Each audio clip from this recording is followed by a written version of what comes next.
I have another question. So back to trust, since it's our topic. Although it seems kind of strange to keep talking about it now that we've decided that it's completely unnecessary. But I guess this is also about surrender. So let's say that I want to learn and I want someone to help me learn so that I can go a step further on my path. So deciding who I should spend time with, in a way, I guess you could choose by just saying, okay, what this person says feels right. This feels like the right thing to learn from this person. Something about it just works. But then you could also say, but might that just be because it's confirming my own thoughts and beliefs, and maybe I should challenge my own beliefs in a way, and maybe I should follow someone who maybe doesn't feel so right. But then wouldn't that require some sort of trust, or would it require more surrender, or like how would you, what kind of advice could you I give to have navigate talked about this world? for thousands and thousands of hours because it's an interesting topic. And one of my kind of main projects is to assist people out of following, whether it be religion, spiritual paths, whatever, and understand what this really is, and also how to relate to spiritual teachers the way advanced students do. Because one can go directly there. But it's the same thing. Do not trust anyone. It's not required. It's just like when you're in school, if you have like a teacher in physics or math or whatever it is, do you have to trust the teacher? You have to do the experiments. You have to do the work. You have to test and retest whatever the teacher is telling you. So you get your own insight, get your own knowledge, you get the skills. It's not about trust. It's about taking the information, testing it out, and doing the work. Followers don't do the work. They just want the feeling. So, but back to how we're drawn to different individuals. I always say that it's not about finding the right teacher. It's only about being a true student. Because whatever you experience in the outer world will be a reflection of your own consciousness, your own karma, and your own intention. If you are in an impure intention, you will be drawn to impure teachers because you are drawn to their lies. You're drawn to their egos because they reflect and you want to be that individual, right? So you imagine that person being further ahead on the path that you want to be walking. So you want to follow that person because you want to be him or her. It's still the ego. And so the teacher you choose will in many ways simply reflect your own intention. And yes, today where people shop around, they often want to find teachers that can confirm what they already think they know, confirm how wonderful and chosen they are, and confirm all their illusions to be true. Because people do not want to be challenged anymore. They simply want to look good. I've often said the modern spirituality is organized narcissism. And from my perspective, that's basically what it is. Because it's so much ego. And that's okay. Right? It's because when you look at human evolution, we've been, in a long phase of history where religion has been in power, right? And that's been a lot of suppression, a lot of all of that. And then people say, "Oh, I can, do my own thing." Then we'll become like teenagers, like, So it's teenage parties, college party, breaking the rules, and I can do whatever I want, And it's that, and it's healthy, but it's immature. So modern spirituality is just that, right? And a lot of spiritual teachers are basically just like, still teenagers, basically being the head of the party. It's natural. There's nothing wrong with it. And if you seek truth, you will find it. But it will not be given to you. It's a process where you become more truthful, Therefore, I'll always say it's never about how far you've come on any spiritual path, it's your level of honesty. The level of truth inside and how you live it. It's not something you show to others. It's not about other people admiring you or telling you how great you are and all of that. It's simply about you relating to reality the way it is, and that's between you and reality. Therefore, I always say there are only three things in existence of importance. It's you, it's God, and the dialogue. That's all that exists. And it's relating to that and seeing the rest as part of the language and the grammar in that dialogue. And to discover that dialogue, it takes honesty, right? And it takes growing out of the need to be confirmed and to be someone, because that's still just the ego game. It takes this peeling away where there's just honesty and presence and listening to God through everything. And gradually, you will see it, right? So you grow out of following. You understand over time that when you are a true student, everyone will be the true teacher. When you seek truth for real, you will hear it through everyone. It's that simple. It's not through something specific, because then you're still under the illusion that only certain things are divine, which means you're then in the ego game of hierarchy and power. So you can say, well, I have the right beliefs, not recognizing that, well, we need thousands of different paths and approaches because we are on different journeys, we're in different levels of consciousness. And each level relates to reality in different ways. And it has to be that way. So as you advance, just like in school, you get access to different types of information. You will understand how life works in a different way than you did a few years ago. Completely natural. So, therefore, I always say that seek out those you are drawn to because it simply reflects where you are. And if it turns out that the teacher was corrupt, well, that was you. Because you wanted to be that person. You felt affinity because of that. Because maybe life also offered you the opportunity to study truth and you couldn't see it because you were not there. Right? We can never run away from our own responsibility and our own path.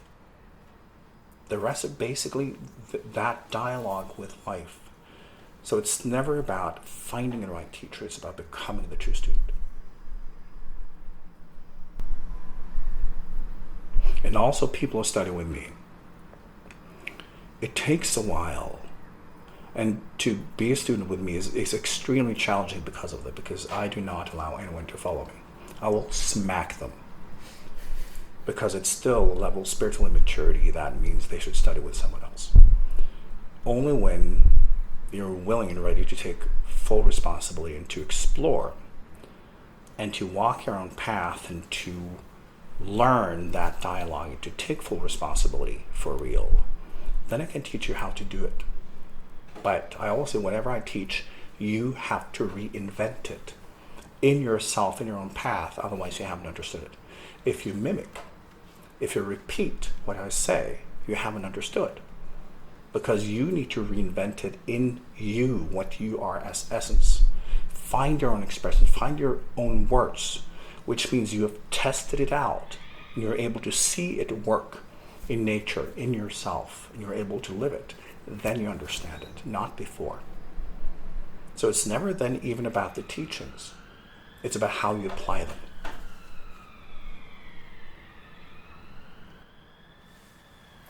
So there's a Greek philosophy that's called the skeptics. It's in the name what they're into, kind of. But it reminds me of what you're saying about doubt and doubt everything. Yes. All the time. Mm-hmm. And they're also like, they're saying this, that okay, you can't actually trust anything. Right. But again, when you say can't trust anything, that's again putting the responsibility on that you're not trustworthy. Yeah. It's basically saying that everything is what it is. Yeah. I don't need a story about that. I need to relate to it the way it is. It's not really about being skeptical. It's about all of these concepts. Understand, we don't need them. Yeah. But every time you take a step on the ground, you're kind of, I'm not sure if I can use the word trust anymore, but somehow I have this expectation that there will be solid ground beneath my foot. You can have an expectation. Trust is more than expectation. Yeah. You can have an expectation. I would say you should start with an assumption. Yeah. All interactions, all discussions with life will start with an assumption. You will be in a point of evolution, point of consciousness, and you will say, well, I have a definition. Let's test it out. And by testing it out, life will correct you. It will show you, yeah, but there is more. And life will show you that. And then you go, oh, okay. And then you can go back and use that and then build a better definition. Right? So we start with an assumption. An assumption, the great thing about that word is it is open to the idea that it might be more. Right? So this is also a more scientific approach. Right? When you test something out, you start with an assumption. You have an idea about something. Even in science, they talk about intuition. That's basically, you have an idea. Could it be like that? But then you have to test it in the real world, right? They don't trust it because then you're operating from bias. You want certain things to be real. But with an assumption, so, well, I have a hunch. Let's test it out and see if it works. And even if it works now, it might not work the next moment because the universe changes constantly. I've always liked the word assumption or that way of thinking better than like belief. Yeah. Because I feel like belief, it kind of just becomes part of your identity, Exactly. whereas assumption is something you only need if you're going to act. Yes. Assumption is a part of action. So Yes. if you're not going to act, you don't need an assumption, and you're kind of just neutral. Whereas Exactly. a belief is kind of something you just hold on to. Yes, and you want it confirmed, right? Because once you have belief, the brain will start defending it and filter everything, and it's a state of bias. Assumption is, I have this understanding, let's test it out. It might be wrong, there might be more, but I will find out. So if we can relate to absolutely everything we relate to as assumptions about ourselves and the world, and just relax in that, so we don't need to understand everything. We just need to play and figure it out, right? So all we have are assumptions. What about faith? Isn't faith somehow trusting in God? Faith is even worse, yes. Absolutely. Wash your mouth, bitch. It's because it's the same thing. It's part of that trust complex. So it's that relieving yourself of responsibility and playing the power game and now making it spiritual and divine. You're turning it into a good thing. Which means when you are in a state of faith, you don't care about reality, you don't care about facts. This is also why when you see people of faith, you can give them facts and they will just refuse it because they're completely lost in their own feelings, because faith is an emotional state of trust. So it means that you're kind of lost into that. And it's very difficult to make anyone with faith to relate to anything real, because that's not the point of faith. It's to live in fantasy. So let's say I say, okay, I have faith in God. I trust that God will help me. Yeah. I'm assuming that you would say that that's a childish way of looking You're at the world. absolutely right. But what if I say, okay, I have faith in God. I trust that God will do whatever is necessary, and I surrender to that. I would say the same thing. That's a story. Because now you've created a premise, you created a story, you created a projection what God is and what it should do or not do. It's the same thing. So any sort of using like faith, trust is kind of placing God or reality in some sort of position where they can either break that trust, or they can No, fail. you're placing yourself outside reality. It's got nothing to do with reality. That's the thing. It only affects you. You block yourself because you're saying, I will not deal with reality. Thank you very much. I'm projecting how I want it to be. And if it's not how I want it to be, then I'm not going to play. So it's got nothing to do, reality does not respond to this. At all. So you're basically just like building yourself a stronger wall between you and reality. It's the opposite of truth. And this is why most people in religion, they never find truth. It's impossible. They've built solid walls, and they're sitting there and bathed in their own faith and trust and beliefs and whatever, and there's no way out until they start breaking down the walls. What does that process usually look like? A lot of reincarnation. A lot of pain, because the only way we are willing to accept that we were wrong is when we're proven wrong. Multiple times. And each time it hurts. So for most individuals, it takes enough suffering.